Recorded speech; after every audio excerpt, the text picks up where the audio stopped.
Listen, the Bible declares in Romans 11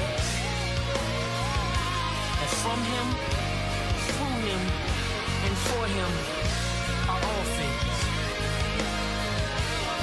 And to him be the glory forever.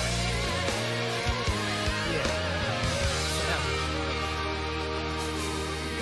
In the age of the celebrity and the superstar, it's not hard to see that all the world's attention and the world's praise is in the wrong direction as we elevate the talent of the artist and the basketball player and refuse to acknowledge the God that gave us all the gifts and the riffs and the runs and the hops and the chops, and we're screwed if we forgot to sing the glory up. And I really wanted to make this clear.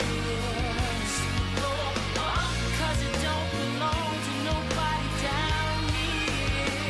Sing the glory up, in the midst of praises, he's always near. Sing the glory up, past the ceiling, up through the heavens, to God.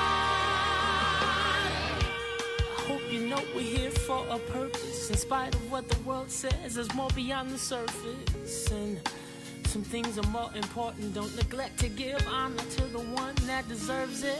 I kept track of where I spent all my time, on the phone or online. God, oops, there's no time, no. Have lost my mind, ladies, fellas, be wise.